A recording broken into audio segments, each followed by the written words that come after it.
And no matter how you look at that twin bill or who you may be pulling for, because I imagine along the line there are certainly some Pirate fans, here's the 2-0 pitch and a strike called, 2-1.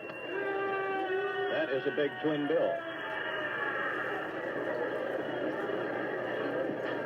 The Expos needed to stay close. The Pirates need it. Here's the 2-1. Swing and a miss. Strike 2. 2-2 to Lytle with 2 gone in the ninth.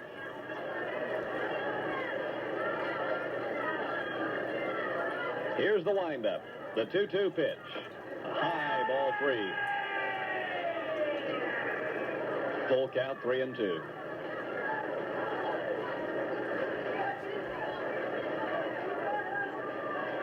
The pitch. And it's popped foul back behind the plate and over top of the press box roof. Justine will try again at 3-2 to put the lid on this one for the Bucks, who will move to within a half game of the Mets with a win. Here's a swing and a pop foul back onto the net behind the plate.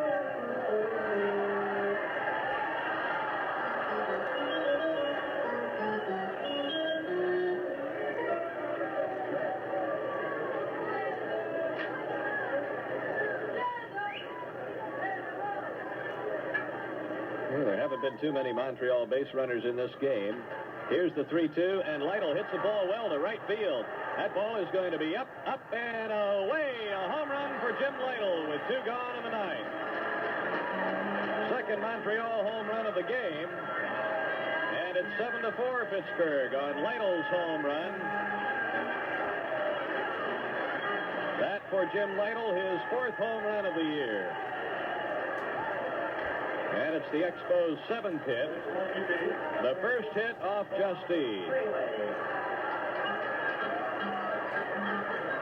Justine had retired 10 in a row since coming into the game in the 6th prior to the home run by Lytle on a 3-2 pitch, 2 outs in the ninth. And here's Bob Bailey. 0 for 3. The pitch to Bob and a strike called. Foley homered earlier for Montreal.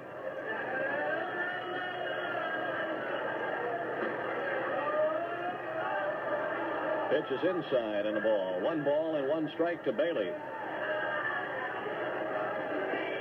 He hit in the leadoff spot in the first game and was dropped to the 6th spot here in the second game.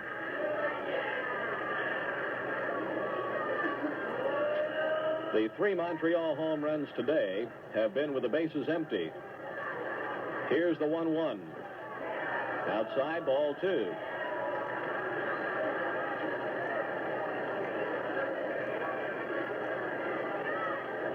And if you're looking for the difference in the doubleheader, you find that the 2 Pirate home runs produced a total of 7 runs. Here's the 2-1. A drive out into left center. That's going to drop in. A base hit for Bailey. Augustine up with the ball, fires it into second. Bailey holds it first. The Expos have a man on with 2 outs in the ninth. And that ties Rusty Staub's record. As Bailey singles here, it's extending his hit streak to 16 games now, tying the record.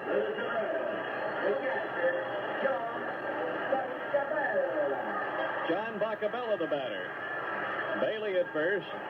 The Expos trailing 7-4. 2 outs in the ninth. Boccabella's 1 for 3. He singled to left center in the 5th inning. Here's the pitch. Low and in, ball 1.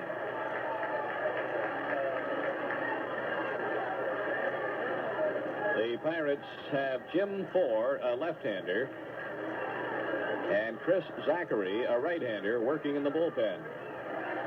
The 1-0 to Boccabella, high, ball 2. 2-0.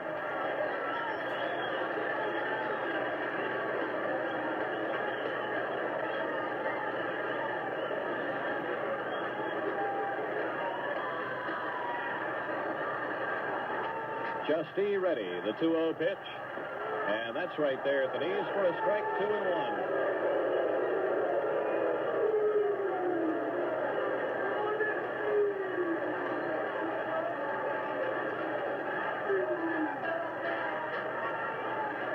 Justee is set, the 2-1 pitch. In tight, ball 3-1. If Justee loses Boccabella here, Tim Foley will be the batter.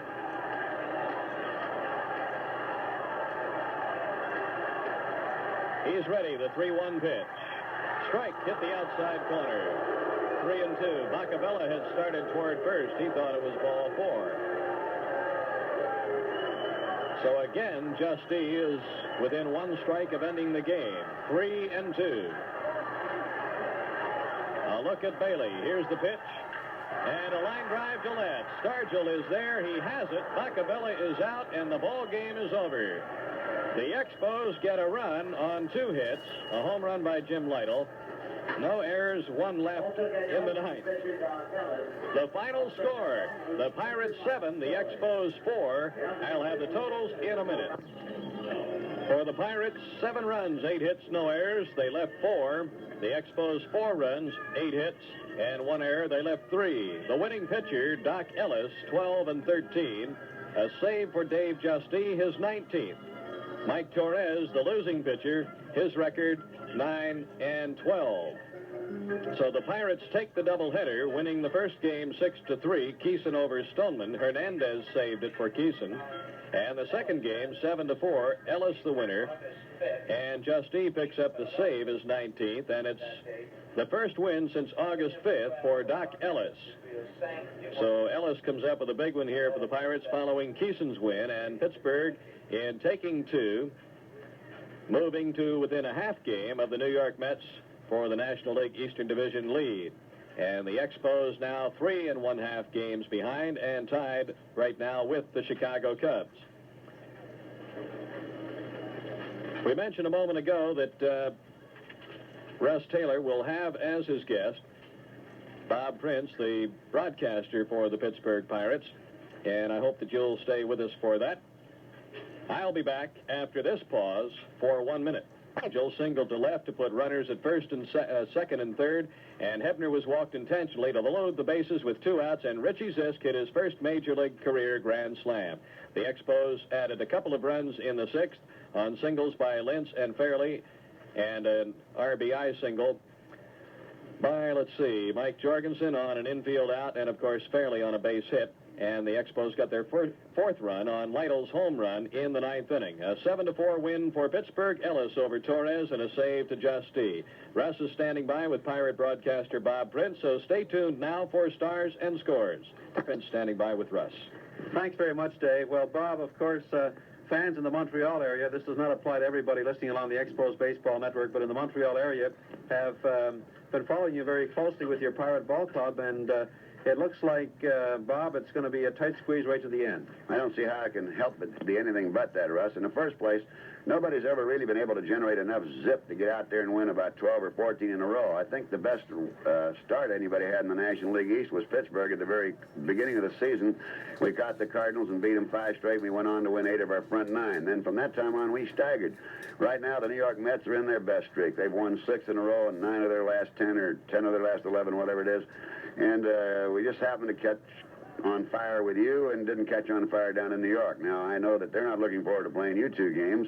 And I know also that I'm looking forward to going out to Chicago and playing them 4 games in 3 days, particularly if the Cubs might be out of the race, who would then like nothing more than to smack the Mets down. As you know, a team that's out of it likes very much to do that. And on top of which, the Mets have only beaten Chicago 5 times this year. I think, however, the big thing is the break the Pirates got in the first game, and I must be most honest. I really felt that Singleton lost Richie Zisk's fly ball to right field in the lights, and therefore it fell for the double that brought us in 1 run. And then Pepe Frias had the misfortune to fall down on a ball that could have been catchable if he doesn't slip and fall, and that gave us the chance to get Stargell up there, who then took advantage of the wind and slashed a drive deep to left. And, of course, Wilbur doesn't need much help from the wind, as we all know, because he hit a good outside pitch and took it down there. But that was a break we had to have in that particular game, and we got it, and we're thankful for it. Bob, I'd like to ask you about this Pirate Ball Club now. It has not been a vintage year for the Bucks. They've had all kinds of problems. You've had to change managers late in the season. What has been the problem if you were to compare the Pirate team of this year with the team that won the Eastern Division last year? Well, I think there's several things. One, of course, is the fact that loss of the great late Roberto Clemente. You can't lose a man like Roberto from your lineup.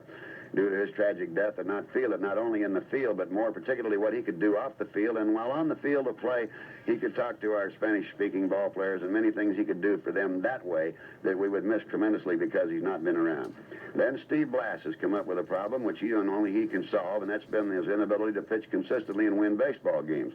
This would force your pitching rotation to go into a different set of facts. In other words, pitching some fellas out of turn, and Browse got hurt for a while. They finally, luckily, were able to find Jim Rooker out of the bullpen, and that helped us a lot, and all sorts of things like that. And it's just been a tremendous season, one way of disappointment, and another way of great courage on the part of these men, like Willie Stargell, for instance, who normally would be wanting to take a day off, but he's been going in the month of September at a tremendous clip at 341. He's driving home runs and driving in lots of runs. He has 116 runs driven in now. I think that, as far as I'm concerned, he'd be the most valuable player in the National League. I know he'll get stern competition from Pete Rose, but Rose is surrounded with Perez and Bench and all. Stargell's had to do an awful lot by himself. I think that the loss of Doc Ellis, when we had to have him for quite a while and he wasn't able to pitch for several weeks, things like that. And you put it all together, and it just means that the Pirates have not had the same type of a ball club that they had last year. But if you could give me Roberto Clemente back and you could give me Blass back, then I would say we'd have been leading the National League East very comfortably. But that's all part of baseball, Russ. You know, injuries and things like that occur. And you find, as an example, you brought up a young man by the name of Rogers. And we haven't seen him pitch, and thank goodness we're not going to see him in this series because they tell me he throws nothing but strikes. Very true. Just continuing with the Pirate Ball Club, the change in managers late in the season, how much influence has that tough old Irishman Danny Murtaugh brought to the Pirate Club late in the season? Is it just Irish luck or what? Well, it's not Irish luck. I've seen this guy manage a little too much longer than a lot of fellas. I've seen him for the fourth time around. I broke into baseball with him in 1948 with the Pirate organization.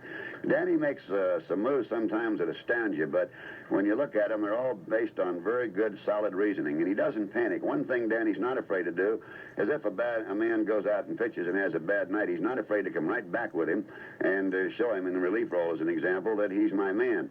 This is where I think he brings the old head to the game of baseball. He doesn't make an awful lot of moves. He puts the men out there and lets them play. He settled down, and I don't think there's any doubt. He said to Zisk, look, when you're my right fielder, so don't worry about it, son.